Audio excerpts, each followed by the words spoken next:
বাংলাদেশের যেই খেলোয়াড়গুলো এশিয়া কাপে খেলছে বা বাংলাদেশ ন্যাশনাল টিমে যেই খেলোয়াড়গুলো আছে তাদের কোনো দোষ নাই। তাদের যতটুকু সামর্থ্য আছে ততটুকু দিয়ে খেলবে, এর থেকে বেশি দিয়ে খেলার মতো তাদের সামর্থ্য নাই। বাংলাদেশের দোষ হচ্ছে যে সবচেয়ে বড় অপরাধকারী হচ্ছে যে যারা ম্যানেজমেন্ট আছে, যারা এগুলা পরিচালনা করে, বিসিবি বলেন, কোচিং স্টাফ বলেন, যারা কোচ বলেন, যারা এগুলা নিয়ন্ত্রণ করে, এই খেলোয়াড়দেরকে দেখাশোনা করে, তাদের সর্বোচ্চ অপরাধ বলে আমি মনে করি। কারণ ভালো ভালো খেলোয়াড়কে তারা নেয় না, সুপারিশের মাধ্যমে এই আবাল মার্কা খেলোয়াড়কে জাতীয় দলে ঢুকায়, ন্যাশনাল দলে ঢুকায়। এরা কি খেলবে? এর থেকে তো বেশি আশা করা যায় না। আমার মনে হয় এখন একটা আন্দোলন করে পুরা বিসিবির আগুন ধরে পুরাই দেওয়ার দরকার। এরকম ক্রিকেট আমরা বাংলাদেশে চাই না। এরকম ক্রিকেট আমাদের দেশ থেকে নিষিদ্ধ হয়ে যাক।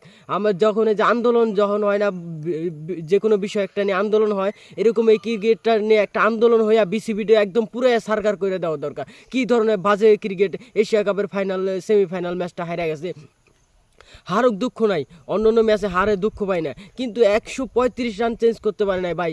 কষ্টে অসুস্থ হয়ে গেছি কালকের খেলাটা দেখার পরে, কিছু বলতে পারি না। প্রচুর গালি দিতাম, একদম নিকৃষ্ট ভাষায় গালি দিতাম।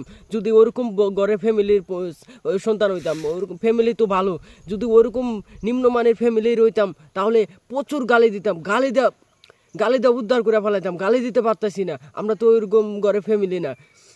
আবেগপ্রত কইয়া ওই যে যারা এই যে কইতেছেন যে বাংলাদেশে খেলা দেখব না, দুধ দিয়ে গোসল করেন, জার্সি ছিঁড়া ফেলান, তাদের উদ্দেশ্যে বলতেছি, যারা বাংলাদেশে খেলা দেখবেন না বলে কান ধরেন, গোসল করেন, যত ধরনের প্রতিশ্রুতি নিচ্ছেন খেলা দেখবেন না বলে, এটা করার কোনো অপশন নাই। তাদেরকে প্রতিহত করতে হবে, তাদের বিরুদ্ধে অ্যাকশন নিতে হবে। তারা কেন এরকম খেলে? লক্ষ লক্ষ টাকা তাদের পিছনে সরকার ব্যয় করে, হাজার হাজার কোটি টাকা কোচের পিছনে সরকার ব্যয় করে।